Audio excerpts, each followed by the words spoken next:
नमस्कार साथियों। हमारा टॉपिक चल रहा था अजमेर के चौहान, वो ख़त्म हो गया। ठीक है, आज हम चौहानों की शाखा पढ़ेंगे। कौन से चौहान पढ़ेंगे? रणथंभौर के चौहान। कौन से चौहान?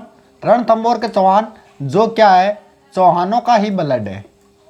रणथंभौर का चौहान। ठीक है, रणथंभौर के चौहानों की हम बात करें तो ये क्या है, ये पृथ्वीराज के वंशज है। पृथ्वीराज थर्ड पड़ा था ना, उसके क्या है, वंशज है। उसका ही पुत्र यहाँ क्या करेगा, शाखा स्थापित करेगा चौहानों की। क्या नाम आएगा उसका? गोविंद राय। और कब करेगा? ये करेगा 1194। ठीक है, ये पृथ्वीराज सेकंड का ही ब्लड है। पृथ्वीराज सेकंड का ही पुत्र यहाँ क्या करेगा, शाखा स्थापित करेगा किसकी? चौहानों की। ठीक है, वहां से भागकर आया था, हमने वहां तक पढ़ लिया था। आज हम पढ़ेंगे इससे आगे का चौहान राजवंश। ठीक है, देखो सबसे पहले हम बात कर ले कि देखो अजमेर के चौहान पढ़े थे, उसमें तो सती और शाके तो हुए नहीं।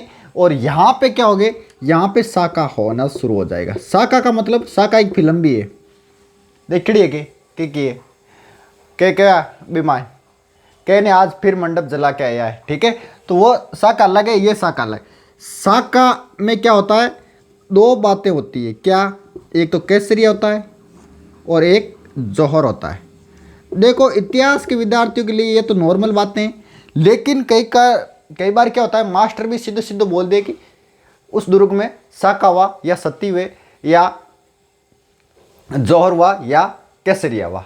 ठीक है, तो हम आज जानेंगे कि केसरिया और जौहर क्या होता है। केसरिया हमारा राष्ट्रीय ध्वज में क्या है, कलर है। कौन सा? केसरिया। केसरिया हरा और सफेद, केसरिया कलर है। राजपूत क्या करते थे, जो पहले सापा होता था ना, उसको उतार के और कौन सा सापा पहनते थे? केसरिया। केसरिया सापा पहनने के बाद में क्या होता था कि सर पर भैरू सवार हो गया है, या तो मारेंगे या मरेंगे।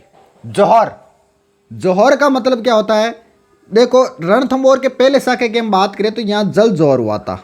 ठीक है, बताते हैं ऐसा। जौहर का मतलब जेब और जौहर, जेब और जलना। ये जरूरी नहीं कि जलकर ही जौहर करे। जौहर का मतलब क्या होता था कि सज धज गए, और जो महिला होती थी दुर्ग में वो क्या करती थी, जौहर कर लेती।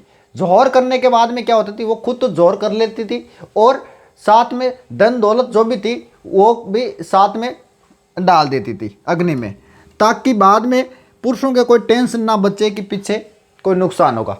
देखो जौहर क्यों करती थी महिला? जौहर इसलिए करती थी कि जो विदेशी आक्रमण के होते थे ना, स्थानीय आक्रमण करने वालों के लिए तो ये जोर नहीं करती थी, लेकिन जो विदेशी आक्रमण करते थे ना, वो राजा महाराजा क्या करते थे, वो यहाँ से स्त्रियों को ले जाते, महिलाओं को ले जाते और वहाँ पे दरबार लगाते थे।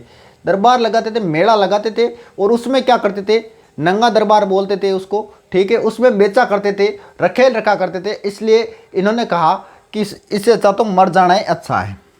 तो जोर होता है ये। और केसरिया, केसरिया धारण करते पुरुष। ठीक है, कई बार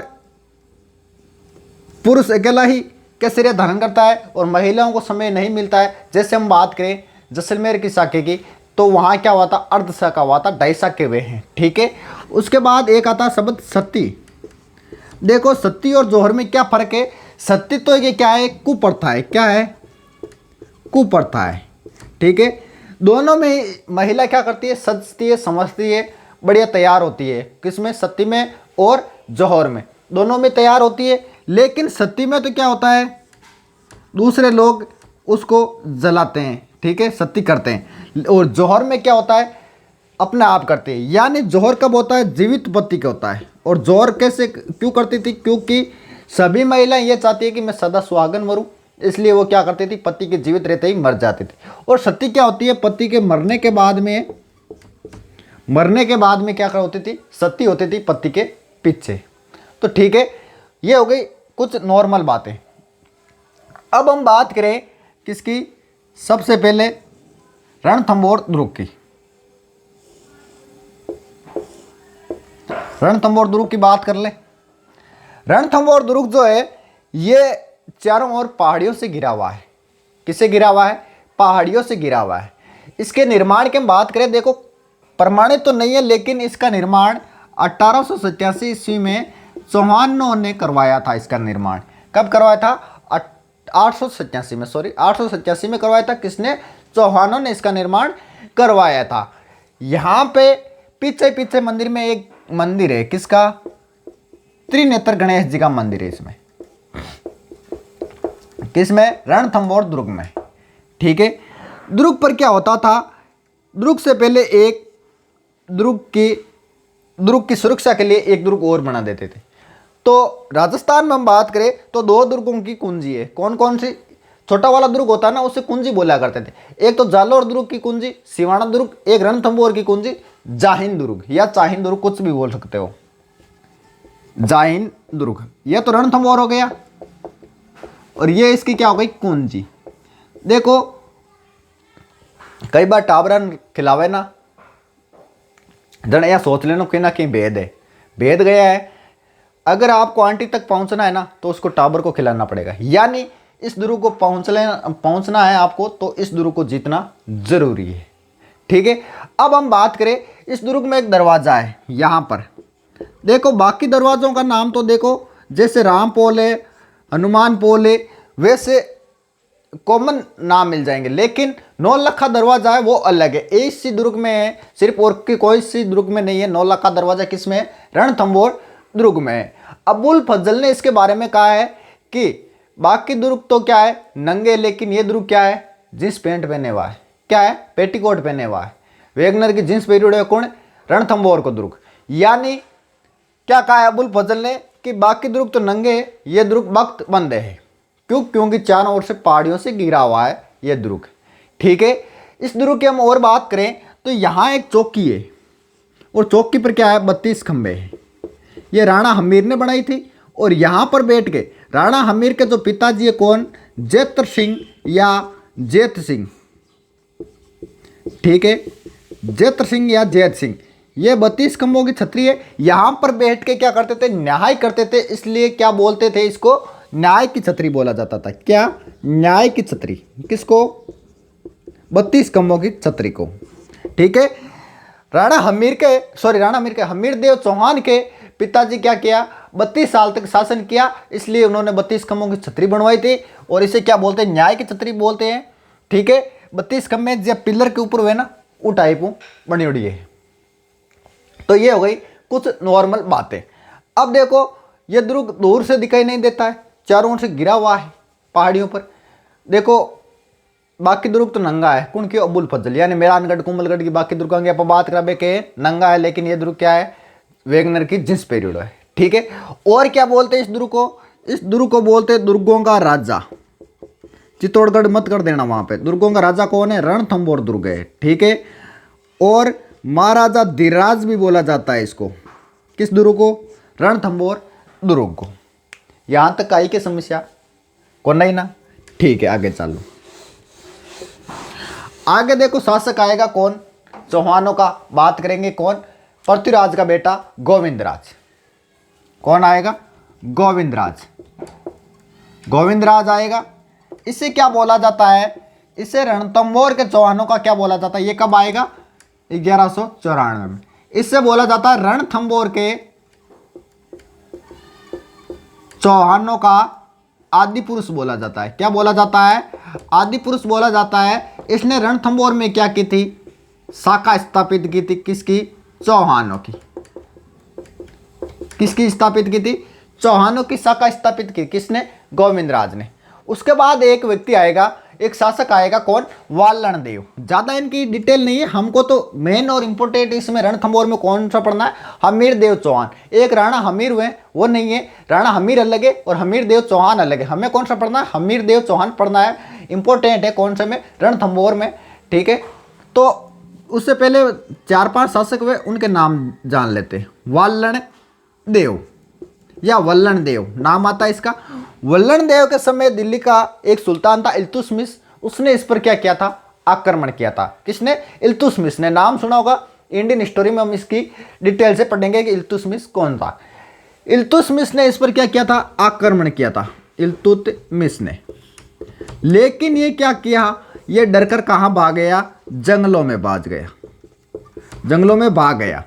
बाद में शासन खाली हो गया और इसका बेटा बैठेगा गद्दी पर। कौन? इसका बेटा शासन संभालेगा वीर नारायण। इसका पुत्र है कौन? वीर नारायण।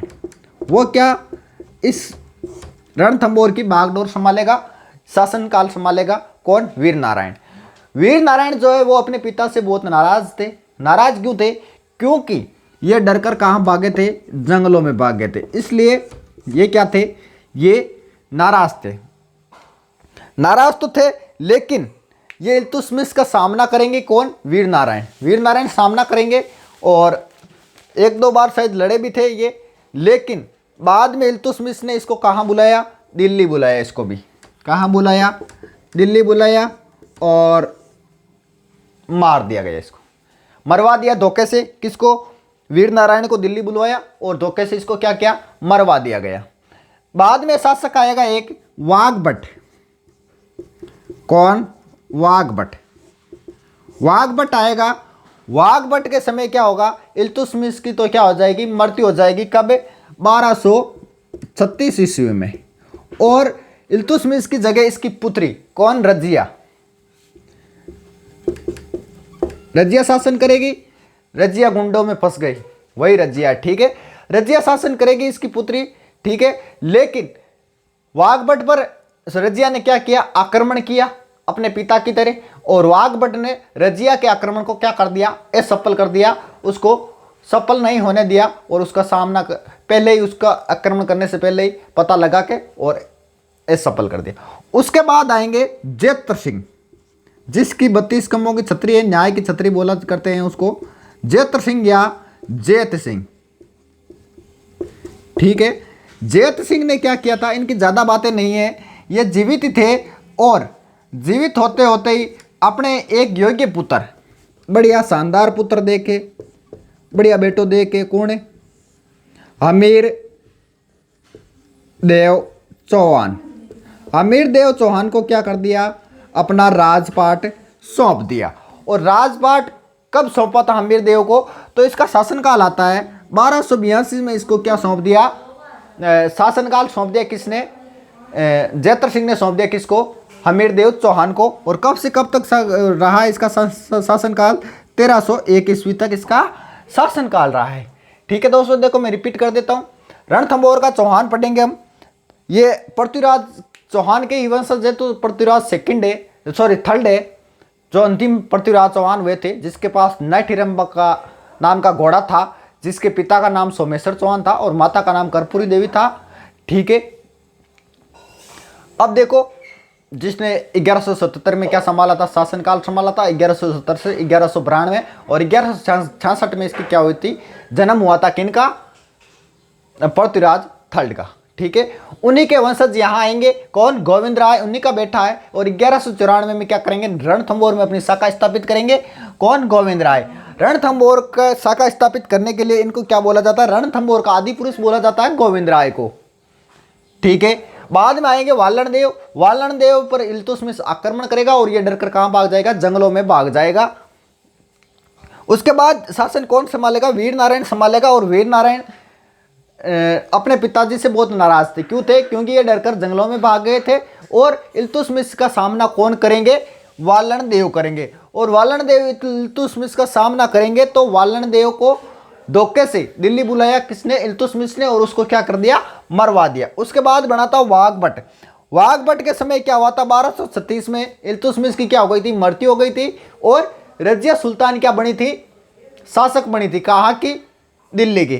तो रजिया क्या हुई? गुंडों में फंस गई और उसने आक्रमण अपने पिता की तरह आक्रमण किस पर किया था? वाघभट पर किया था। लेकिन आक्रमण क्या हुआ था? असफल हो गया। उसके बाद बनेंगे हमीर देव चौहान के पिताजी जेत्र सिंह या जय सिंह, यहाँ के शासक। और उन्होंने जीवित रहते ही अपने बेटे, योग्य बेटे को क्या सौंप दिया?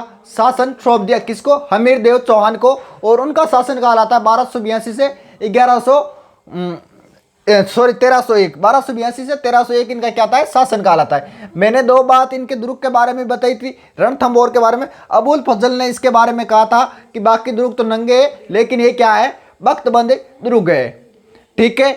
और यहाँ पर न्याय की छतरी है, जो 32 खंभों की छतरी है। और किसने बनवाई? अपने पिता की याद में, जेत्र सिंह के याद में किसने बनवाई?